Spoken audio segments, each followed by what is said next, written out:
Hello friends, welcome back 3R classes. घटनाचक्र पूर्वावलोकन में हम लोग देख रहे थे शैव एवं भागवत धर्म। आइए उसके आगे के क्वेश्चंस को हल करते हैं। आज का पहला क्वेश्चन है, बेसनगर अभिलेख का हेलियोडोरस कहाँ का निवासी था? बेसनगर अभिलेख का हेलियोडोरस ये तक्षशिला का निवासी था। विष्णु के किस अवतार को सागर से पृथ्वी का उद्धार करते हुए अंकित किया गया है? विष्णु के किस अवतार को सागर से पृथ्वी का उद्धार करते हुए अंकित किया गया है? वाराह अवतार को। भगवान विष्णु ने दैत्यराज हिरण्याक्ष का वध करने के लिए वाराह रूप धारण किया था तथा उसके चंगुल से धरती को छुड़ाया था। पौराणिक चित्रों में वाराह भगवान धरती को अपने दांतों के ऊपर संतुलित कर सागर से निकालते हुए दर्शाए गए हैं। इस अवतार में मानव शरीर पर वाराह का सिर और 4 हाथ हैं, जो कि भगवान विष्णु की तरह शंख, चक्र, गदा और पद्म लिए हुए दैत्य हिरण्याक्ष से युद्ध कर रहे हैं। अवतार क्रम में ये विष्णु का तीसरा अवतार माना गया है, अतः विकल्प सी सही होगा। भारत में आस्तिक और नास्तिक संप्रदायों में कौन सा विभेदक लक्षण है? वेदों की प्रामाणिकता में आस्था।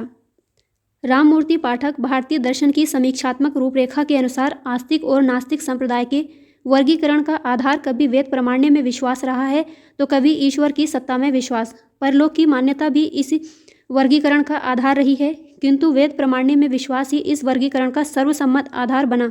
अर्थात आस्तिक संप्रदाय वे हैं जो वेदों की प्रामाणिकता को मानते हैं तथा नास्तिक संप्रदाय वे हैं जो वेदों की प्रामाणिकता को नहीं मानते हैं, अतः विकल्प सी सही उत्तर है। निम्नलिखित में से कौन मोक्ष के साधन के रूप में ज्ञान, कर्म और भक्ति को समान महत्व देता है? भगवद गीता। गीता में ज्ञान, कर्म तथा भक्ति को समान महत्व दिया गया है। भगवद गीता में भगवान कृष्ण के द्वारा निम्नलिखित श्लोक में से तीनों का महत्व प्रतिपादित किया गया है। ये तु सर्वाणि कर्माणि मयि सन्न्यस्य मत्परः अन्येनैव योगेन मां ध्यायन्त उपासने तेषामहं समुद्रतः मृत्यु संसार सागरात् भवामि नचिरात् पार्थ मय्यावेशी चेतसाम। श्लोक के माध्यम से कर्म, भक्ति तथा ज्ञान की महत्ता को प्रतिपादित किया गया है, जबकि अद्वैत वेदांत में शंकराचार्य ने केवल ब्रह्म को सत्य माना है, ईश्वर को नहीं। वेदांत में केवल भक्ति की प्रधानता है तथा विशिष्टता द्वैत वेदांत में भी केवल भक्ति को महत्व दिया गया है। मीमांसा केवल कर्म का प्रतिपादन करता है। निम्नलिखित में से कौन एक गीता की मुख्य शिक्षा है? निष्काम कर्मयोग। गीता का कर्मयोग निष्काम कर्मयोग है। निष्काम कर्मयोग का अर्थ है कि हम कर्म को सदैव साध्य के रूप में देखें, उसे कभी भी साधन के रूप में न ग्रहण करें। हम कर्म तो करें किंतु कर्म फल में आसक्ति न रखें। गीता के निष्काम कर्मयोग में ज्ञान, भक्ति एवं कर्म का समन्वय होता है। गीता की मुख्य शिक्षा निष्काम कर्मयोग का आदेश है। गीता स्वयं विभिन्न योग मार्गों का तुलनात्मक अध्ययन करके निष्काम कर्मयोग की श्रेष्ठता को स्वीकार करती है। आधुनिक योग में लोकमान्य तिलक, महात्मा गांधी आदि विचारकों ने कर्मयोग विशेषता निष्कर्ष कर्मयोग को ही गीता की मुख्य शिक्षा स्वीकार किया है। निम्नांकित में से कौन प्रस्थान त्रय में सम्मिलित नहीं है? इसमें भागवत प्रस्थान त्रय में सम्मिलित नहीं है। कौन कौन है? भगवद गीता, ब्रह्मसूत्र और उपनिषद इसमें सम्मिलित हैं। उपनिषद, ब्रह्मसूत्र और भगवद गीता को वेदांत की प्रस्थान त्रयी कहा जाता है, क्योंकि ये वेदांत के सर्वप्रमुख ग्रंथ हैं। इनमें भी उपनिषद मूल प्रस्थान है और शेष 2 उन पर आधारित माने जाते हैं। वेदांत के आचार्यों में जिन्होंने ब्रह्मसूत्र पर भाष्य लिखकर अपने अपने वेदांत संप्रदायों की प्रतिष्ठा की है, उनमें शंकराचार्य सबसे प्राचीन हैं। वे प्राचीन स्थल जहाँ 60,000 मुनियों की सभा में संपूर्ण महाभारत कथा का वाचन किया गया था, नैमिषारण्य, ये कहाँ पर है? सीतापुर। उत्तर प्रदेश के सीतापुर जनपद के नैमिषारण्य में 60,000 मुनियों का निवास माना जाता है। यहीं पर सूत गोस्वामी ने सौनक एवं अन्य मुनियों के समक्ष संपूर्ण महाभारत कथा का वाचन तब किया था जब वे यज्ञ संपन्न कर रहे थे। इसके पूर्व महाभारत कथा का वाचन वैशंपायन ने राजा जनमेजय के लिए किया था। रामायण के किस कांड में राम और हनुमान की पहली भेंट का वर्णन किया गया है? किष्किंधा कांड में। रामायण के रचयिता कौन थे? वाल्मीकि। संस्कृत भाषा में रचित इस काव्य में कुल 7 कांड या अध्याय हैं। इसका चौथा कांड किष्किंधा कांड है, जिसमें राम और हनुमान की भेंट तथा बाली वध एवं सुग्रीव के वानर शासक बनने का वर्णन है। कालिका पुराण किस धर्म से संबंधित है? ये शाक्त धर्म से संबंधित है।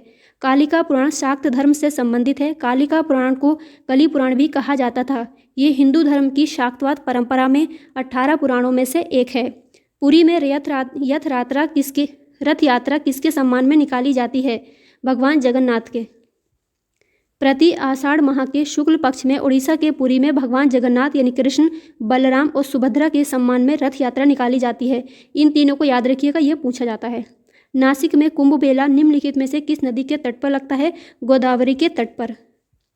नासिक में प्रत्येक 12 वर्ष के अंतराल पर कुंभ मेला गोदावरी नदी के तट पर लगता है।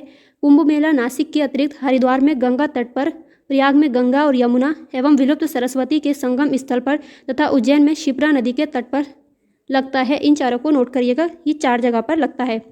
सूची 1 को सूची 2 से सुमेलित करना है। जैन धर्म, हिंदू धर्म, इस्लाम धर्म और ईसाई धर्म। ईसाई धर्म का वेटिकन है, इस्लाम धर्म का मदीना है, जैन धर्म का कौन सा, हिंदू धर्म का वाराणसी और जैन धर्म का पावापुरी है। इसकी व्याख्या देख लेते हैं। जैन धर्म पावापुरी, हिंदू धर्म वाराणसी, इस्लाम धर्म मदीना, ईसाई धर्म वेटिकन। मदीना पश्चिमी सऊदी अरब के हेजाज क्षेत्र में स्थित शहर है। ये मक्का के बाद इस्लाम धर्म का दूसरा पवित्रतम शहर है। वेटिकन इटली में स्थित स्थल रुद्र संप्रभु देश है। इसका कुल क्षेत्रफल मात्र 44 हेक्टेयर है, जो विश्व का सबसे छोटा जनसंख्या एवं क्षेत्रफल दोनों में ही ये स्वतंत्र देश है। ये रोम के पादरी, जिन्हें पोप भी कहा जाता है, के द्वारा शासित है। इसे रोमन कैथोलिक चर्च की राजधानी के रूप में भी जाना जाता है। पावापुरी बिहार में राजगिरी से 28 किलोमीटर तथा पटना से 90 किलोमीटर की दूरी पर स्थित जैनियों का पवित्रतम तीर्थ स्थल है। जैन धर्म के संस्थापक महावीर स्वामी की मृत्यु 527 ईस्वी पूर्व में यहीं पर हुई थी। वाराणसी, जिसे बनारस के नाम से भी जाना जाता है, गंगा नदी के बाएं तट पर स्थित हिंदुओं का पवित्रतम स्थल है। यह प्राचीन काल से ही शिक्षा एवं संस्कृति का प्रमुख केंद्र रहा है। गाइस, आज का हमारा टॉपिक होता है कंप्लीट। अगले टॉपिक में मिलेंगे 6ठी शताब्दी ईसा पूर्व और राजनीतिक दशा के साथ।